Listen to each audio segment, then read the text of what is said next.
a larger thing that's been bugging me, and I think this is a good opportunity to talk about it right now because it is in the news at the moment.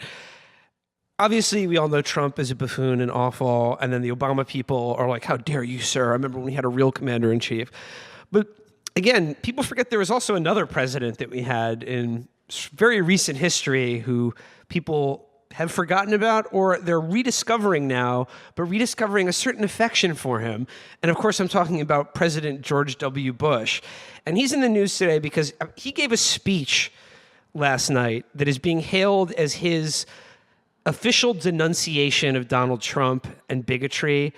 And he says here, he said in a speech just last night at a forum focused on security and sponsored by, conveniently, the George W. Bush Institute. He says, bigotry seems emboldened.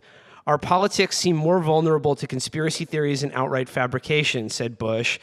And ultimately, this assault won't succeed, but foreign aggressions, including cyber attacks, disinformation, and financial influence, should never be downplayed or tolerated. So he's talking about Russia, but he also explicitly denounced white supremacy and said, bigotry or white supremacy in any form is blasphemy against the American creed. And he's getting a lot of blasphemy against America. God, remember when the right wing was just switching between flag and cross, and that was the entire thing that it was an identifiable set of points. It's like they're going to go between these two things whenever it's convenient. And now we have a man who has mad cow disease, and there's just literally no way. There's no points. He's just all over the place. Yeah, it used to be that people like Bush, who had that psychopathic evangelical mindset, it was worshiping God, but it's really America. But now it's just straight up worshiping America. There's no God in between. Trump will get up there and talk about his favorite book in the Bible was Return of the Jedi. But now just worshiping America, but it's America more is what it is. It's America as just avarice and spite and just petty greed. It's worshiping all Donald Trump's fucking grudges. 2 points, it's just so much harder to predict what the fuck he's gonna do because it just depends who he's talking to at the moment. Exactly, because this thing this week with the Gold Star mother that caused the big controversy, it basically boiled down to he had to talk to a person who had lost a family member. And he's a fucking, mercenary sociopath with brain damage. So, Bush, everyone thought he was dumb, but that's the kind of thing that church and flag kind of. He has teachings. Yeah, nationalism made it easy. He could knock off 15 of those calls a day, being like, "Your son's sacrifice is sacrifice that has consecrated by America," and Trump's just like, hey, he knew what he signed up for. What do you want from me? It's going back to that speech. Bush, there's this verbal tick I noticed with everyone who makes a speech like this, whether it's a never Trump cuck or a fucking lib or whoever. It's always about how nothing is true anymore. Which is amazing because, okay, when was the era of truth? When the biggest newspaper in the world fucking made some shit up so we could colonize Cuba? Was it the New York Times in the run-up to the Iraq War?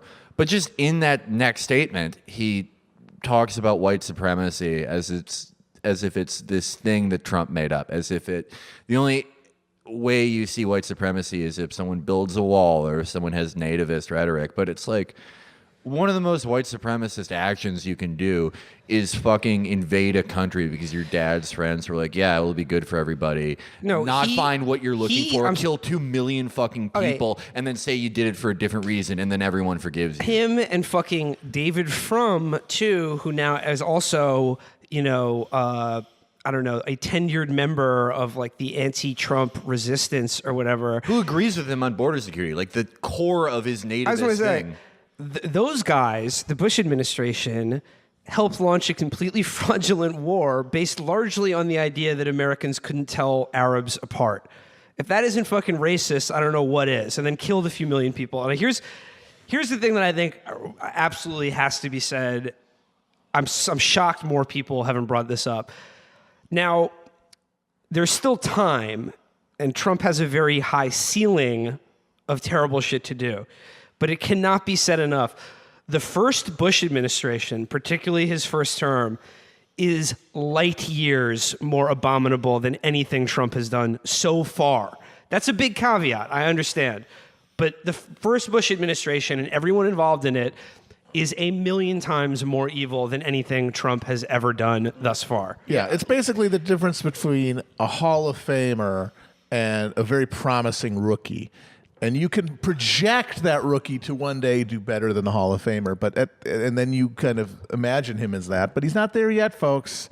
He's got a long ways to go before he can get into the His Hall. career could be hamstrung by a devastating injury, like if he slips in the bathtub while trying to drink the water. Well, I mean, look at this week, though. Look at this week. So there's that disastrous Kurdistan referendum where Barzini's his big ploy failed. PUK gets totally the Kurdish Peshmerga gets totally run over by the Iraqi military. The claim in like the Michael Weiss neocon foreign policy consensus blob world is that it's Iran invading Kurdistan, this place that we didn't decide existed until now. And it's Iran because it's Iraq, because Iran, there's the popular mobilization militias in there. But we also trained the Iraqi army, and we also trained the Kurds, and we also armed both of them.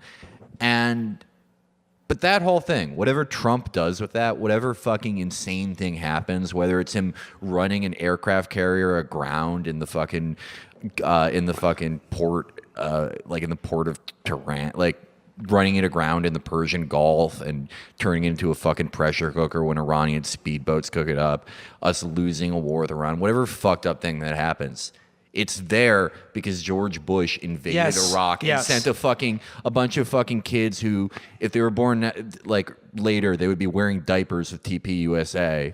But because they were born at the right time, they were sent to rebuild this country we didn't understand and thought we could figure out because we thought they were all Arabs, or they were all one type of Muslim, or they were all this, and we were going to impart our way of life on it. Just this imperialist fucking colonialist nonsense bullshit. I just and this is what you get. An addendum to this is also Nancy Pelosi just said in a speech this week, wouldn't it be nice if Mitt Romney were president of the United States? Jeez, dream on. Okay. Yeah, that would be great. We can't live in this utopia in your imagination. And I just gotta say, like, again, anyone who's wondering, like, how could this happen with Trump, or like, why is this happening? Look no further than the fact that we allowed George W. Bush and everyone associated with administration to basically get away scot-free with one of the worst crimes in American history.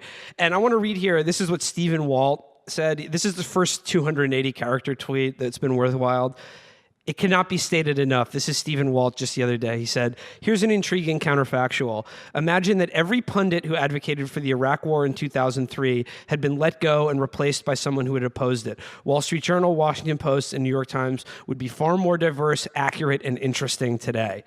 And like that's like a small point to make about the quality of our media, but I think it's indicative of a much larger phenomenon that everyone who cocked up this fucking disaster has not only not been punished, but has largely been rewarded from it. And even if if their career had been dinged in some way, they're now rehabbing it because they're not Donald Trump. Yeah, so, and that ratchet effect just keeps going. I can't wait for someone to wistfully cyber whatever the fucking thing that comes after Twitter is, some sort of brain implant that puts 140 characters directly into that your makes you feel eyeball or anxiety. something. We're going back to Google Plus. Somebody going, you know what? I didn't always agree with President Trump. In fact, I thought he was a pretty bad president. But unlike President Baked Alaska, he does not give his press conferences on the toilet. There's one person, though, I want to bring up especially, who was not a fan of the George W. Bush speech denouncing Trump and white supremacy. And that is friend of the show, Kurt Schlichter, who says, I stood up for George W. Bush in the face of horrendous attacks and never questioned his motives, even when he did things I didn't necessarily agree with. He paid me back today by calling me a racist. I love that he's like a child who just learned his favorite sports star has been doping. Yeah, he said, George, I believed in you. George, you are Fredo to me. I don't want to know you or what you do. I love People that. have seen one movie. movie. They've seen one movie. We were all rooting for you. I love. He's tiring. I love that in this analogy, Kurt Schlichter, the fucking bowling pin shaped mid-level lawyer who's written town hall columns for 30 years, he's Michael Corleone. He's the icy crime boss. Right. This guy who's posted 1 million times about how his wife is on a cruise. I do like the idea of these guys who fucking carried water for Bush for 8 years, unquestionably, just total fucking zombies, and now they think that he owes them something. Like, he never knew who the fuck you were, you idiots. He didn't give a shit. Yeah, Bush did not give a shit about the conservative blogosphere. The only people who remember all that shit are Will. Me, yeah.